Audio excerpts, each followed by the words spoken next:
ओम नमः चंडिकाय। मैं सर्वेश कुमार सिंह चंचल हाथ में बनने वाले विशिष्ट चिन्हों के क्रम में आज मत्स्य के बारे में आपको बताएंगे। मत्स्य का चिन्ह जिन हथेली पर बनता है वहाँ पर अपना विशिष्ट गुणों को प्रेषित कर देता है।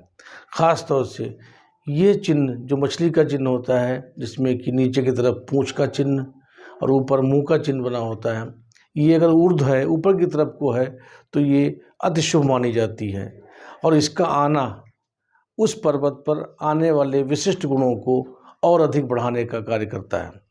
इन पर्वतों में किस पर्वत पे कौन सा लाभ या गुण या लक्षण विशेष करेगा मत्स्य का चिन्ह, इसके बारे में आज अध्ययन करेंगे। शुरुआत करते हैं बृहस्पति पर्वत पर। तर्जनी उंगली के नीचे का हिस्सा हथेली में जो होता है वो बृहस्पति पर्वत कहलाता है, जो हमारे बुद्धि, हमारी समझ, हमारी बौद्धिक तीव्रता और बुद्धि लब्धि के लिए माना जाता है। इसके माध्यम से हम अपने दिमाग का सही सदुपयोग करके और अपने जीवन में सफलताओं को और अधिक प्राप्त कर सकते हैं। यदि ऐसे चिन्ह हथेली पर अगर बृहस्पति क्षेत्र पर कोई भी मत्स्य का चिन्ह बना हुआ है और ये चिन्ह इस तरीके से बना है, तो ये माना जाता है कि ये बृहस्पति क्षेत्र पर उसके गुणों को और अधिक बढ़ा देता है। अर्थात ये जो है भाग्य को, लेकिन कुछ चीज़ों में विलंब भी करता है। जैसे एक तो ये विवाह में विलंब करता है। ऐसे जातकों का विवाह 36 वर्ष के बाद में होता है।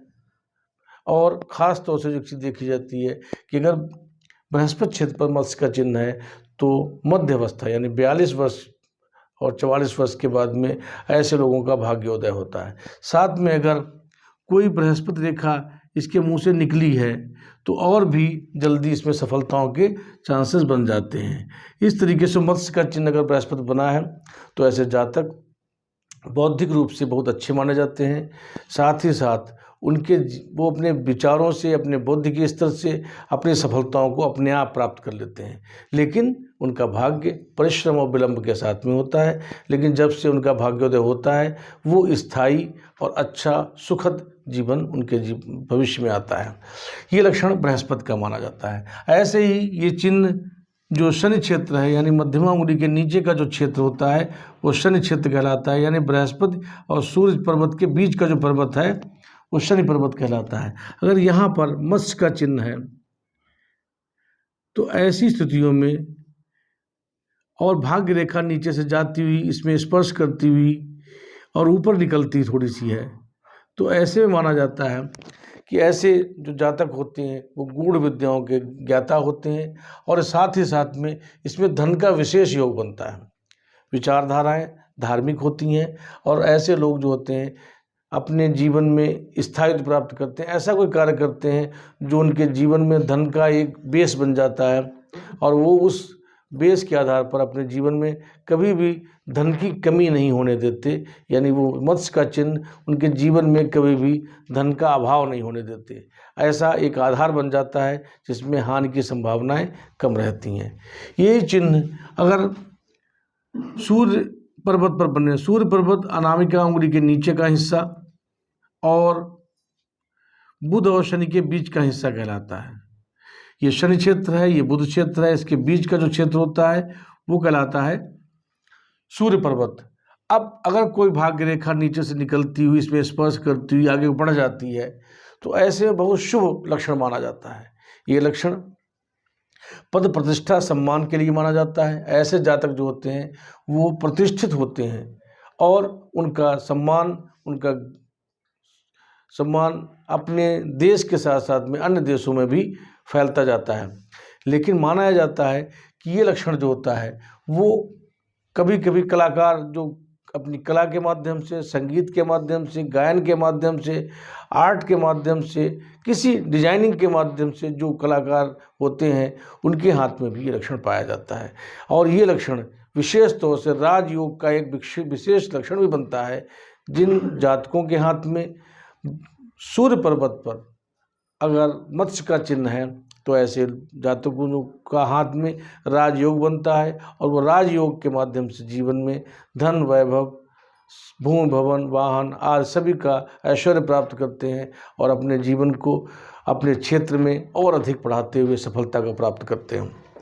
ऐसे जातकों में विशिष्ट लक्षण माना जाता है कि वो अपने कला के माध्यम से देश विदेश में ख्याति प्राप्त करेंगे। यदि ये साइन जो है बुध पर्वत पर आता है और बुध रेखा जो नीचे से निकल की गई है भाग्य रेखा से, ये भाग्य रेखा बताई आपको, ये जो शनि में मिल जाती है। ऐसे ही सूर्य रेखा का उदय भी कभी कभी यहीं से होता है, इधर से होता है, चंद्र पर्वत से भी होता है, मंगल से भी होता है, सूर्य पर्वत का। ऐसे ही बुध रेखा भी निकलती है, ये कभी कभी भाग्य रेखा से निकलकर और मत्स्य चिन्ह में स्पर्श कर जाती है और इसके ऊपर एक साइन बन जाता है या इसको क्रॉस करके आगे बढ़ती है। ऐसी स्थितियों में जो जातक होते हैं वो व्यापार के क्षेत्र में अपना नाम कमाते हैं, प्रतिष्ठा प्राप्त करते हैं और उनके हाथ में यदि मत्स्य का चिन्ह है तो उनके व्यवसाय में नुकसान या घाटे की संभावनाएं कम हो जाती हैं और उनका वो बिजनेस एक ऐसा स्थायित्व प्रदान कर लेता है जिसके माध्यम से वो कभी भी नुकसान नहीं उठाते हैं और जीवन में सफलताएं प्राप्त करते रहते हैं। यानी धन, वैभव आदि के लिए ये बहुत अच्छा माना जाता है। साथ ही साथ इसके आने से व्यक्ति का यानी जातक का वैवाहिक जीवन अच्छा होता है, अर्थात जो पत्नी का क्षेत्र होता है यानी पत्नी होती है वो भी उसको व्यापारिक मामलों में सहयोग करती है, धन के मामले में सहयोग करती है और उनका जीवन सुखद रहता है। वो अपने जीवन में, वैवाहिक जीवन में सभी प्रकार की खुशियों को प्राप्त करते हैं। और साथ ही साथ एक चीज़ और भी मानी जाती है कि बुध क्षेत्र जो होता है, ये जो क्षेत्र होता है इसमें कनिष्ठिका उंगली अगर लंबी है, कनिष्ठिका उंगली का जो ऊंचाई है वो सूर्य की उंगली अनामिका के पहले पूरे के पास पहुंच जाती है, ऊपर बढ़ जाती है। तो ऐसे जातक जो होते हैं वो अच्छे अभिव्यक्त करने वाले होते हैं, अपनी बात को अच्छी तरीके से बोलने वाले, अच्छी तरीके से समझाने वाले और अपने विचारों के माध्यम से, बातचीत के माध्यम से अपने व्यापार को इतना आगे ले जाते हैं, उनको डीलिंग करना, बात करना, बड़े समझौते करना, रिस्क लेना और अपने व्यवसाय से संबंधित अन्य व्यवसायों से कैसे जुड़ा जाए, ये सब उनको बुध के क्षेत्र से प्राप्त होता है और कनिष्ठिका उंगली से प्राप्त होता है। अर्थात कनिष्ठिका उंगली जो होती है ये बुध की प्रबलता को और अधिक बढ़ा देती है, अभिव्यक्ति को और बढ़ा देती है और इसके माध्यम से जातक जो है अपने बुद्धि के कौशल से व्यापार में बहुत अधिक लाभ कमाता है और अपनी ख्याति प्राप्त करता है। साथ ही साथ अगर हम नीचे को आते हैं तो मंगल क्षेत्र आता है। मंगल क्षेत्र जो होता है वो बुध क्षेत्र के नीचे का हिस्सा है और यहाँ पर अगर मत्स्य का साइन बना हुआ है तो ऐसे जातक जो होते हैं वो सैन्य क्षेत्र में लाभ प्राप्त करते हैं। अगर सैन्य क्षेत्र में नहीं है तो ऐसे जातक जो होते हैं बड़े वेल्डर होते हैं, बड़ी बड़ी इमारतों का निर्माण करते हैं, भूमि, भवन, वाहन, शस्त्र आदि से लाभ प्राप्त करते हैं। यदि वो शस्त्र संबंधी कोई कार्य करते हैं तो भी उनको बहुत लाभ होता है। भूमि संबंधी कार्य करें, वाहनों का ट्रांसपोर्टेशन का काम करें तो भी बहुत अच्छा होता है। ट्रांसपोर्ट का, भूमि का, कंस्ट्रक्शन का और साथ ही साथ सैन्य से जुड़ा हुआ कार्य कोई यानी शस्त्र का कोई कार्य अगर प्रारंभ करते हैं तो उनका नाम विशिष्टता के साथ में आता है और वो अपना नाम इस क्षेत्र में कमाते हैं। अब आता है नीचे का क्षेत्र जो चंद्र क्षेत्र होता है, हथेली में नीचे का जो हिस्सा होता है और ये बहुत खूबसूरत गुलाई लिए और लालिमा लिए अगर है तो ऐसे व्यक्ति का चंद्र जो होता है बहुत उच्च होता है, कल्पनाएं अच्छी होती हैं, विचार उच्च होते हैं और ऐसे लोग जो होते हैं वो अपने विचारों से, अपने दिमाग से, अपने प्रयोग, अपने व्यापार में भी अच्छा लाभ कमाते हैं। साथ ही साथ उनका जो भाग्योदय है वो जन्म स्थान से दूर होता है। अगर यहाँ पर कोई भी फिश का चिन्ह बना हुआ है, मछली का चिन्ह बना हुआ है तो ऐसे जातक जो होते हैं उनका भाग्योदय अपने जन्म स्थान से दूर होता है, यानी अर्थात वो अपने जन्म स्थान से अगर दूर जाकर कहीं व्यवसाय करें तो जीवन में वो सफलता प्राप्त करते हैं। साथ ही साथ एक चीज़ और भी मानी जाती है कि ऐसे लोग जो होते हैं वो लेखन विधा में भी पारंगत होते हैं। कवियों के हाथ में, लेखकों के हाथ में ऐसे साइन पाए जाते हैं और उनका नाम उनकी कला, उनके ज्ञान, उनके लेखन से देश विदेश में फैलता है। अर्थात चंद्र क्षेत्र पर मत्स्य का चिन्ह बनना बहुत ही शुभ माना जाता है और बहुत ही अच्छे लक्षणों को प्रतीत करता है। अब बात आती है केतु पर्वत पर। केतु पर्वत जो होता है वो मणिबंध के पास का जो हिस्सा होता है नीचे का, जहाँ पर मणिबंध बना होता है, ये इस तरीके से मणिबंध आता है नीचे। अगर पहला मणिबंध जंजीरदार और मजबूत है, पहला मणिबंध जंजीरदार है और मजबूत है, और दूसरा मणिबंध भी मजबूती लिए हुए बिना टूटा हुआ चला गया है, ऐसी स्थितियों में, और केतु स्थान पर, केतु स्थान जो होता है चंद्र और शुक्र के बीच का जो स्थान होता है वो केतु स्थान कहलाता है। ऐसे में माना जाता है कि अगर केतु स्थान पर मत्स्य का चिन्ह बना है, ये अधिकांशतः दो चीज़ों में बनता है। इस तरीके से ये केतु स्थान है, यहाँ पर मत्स्य का चिन्ह बना है। अब यहाँ पर से दो लाइनों के निकलने की संभावना रहती है। पहला आयु रेखा, पहली जो होती है वो आयु रेखा के बारे में बात कर लें। अगर आयु रेखा मत्स्य के मुंह से स्पर्श करती हुई निकलती है तो ऐसे में माना जाता है कि ऐसे जातकों को भयंकर बीमारियां आने के बाद भी वो उपचार के माध्यम से ठीक हो जाते हैं। यानी उनके ऊपर दुर्घटनाओं, बीमारियों का जो प्रकोप आता है उससे वो अपने जीवन में सुरक्षा प्रदान करते हैं। अर्थात मत्स्य का चिन्ह आयु रेखा के प्रारंभ में होने पर वो जीवन में सुरक्षात्मक माना जाता है। ऐसे लोग बीमारियों से लड़ते हुए अपने जीवन को सुरक्षित बचा लेते हैं।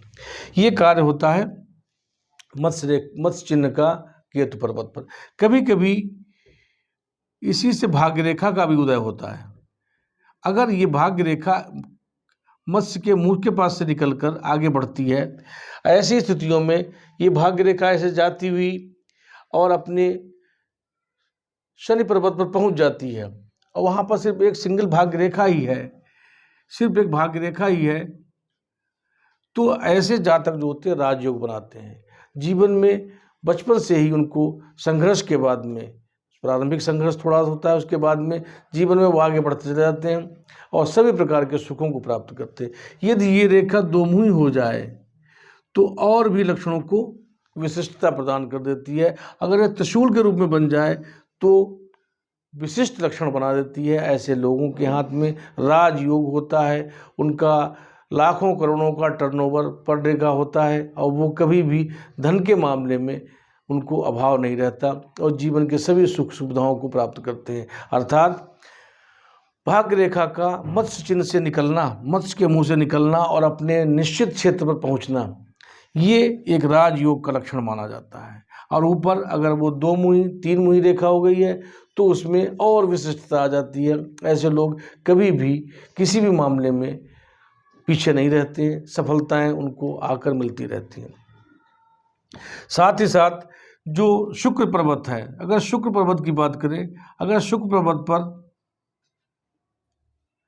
मत्स्य का चिन्ह बन गया है तो ऐसे में माना जाता है कि ऐसे लोग धन या स्त्री पक्ष से उनको लाभ होगा और वो सफलताएं स्त्री पक्ष के माध्यम से प्राप्त करेंगे। लेकिन अगर ये मत्स्य चिन्ह कहीं पर अन्य रेखाओं द्वारा कट जाता है, इस तरीके की जो नीचे से निकलती हुई रेखाएं हैं, अगर मत्स्य चिन्ह कहीं खंडित हो जाता है तो ऐसे में ऐसे जातकों को जनन संबंधी रोग, जलोदर, अन्य पेस्टुला और अन्य बीमारियों का लक्षण भी बनाता है।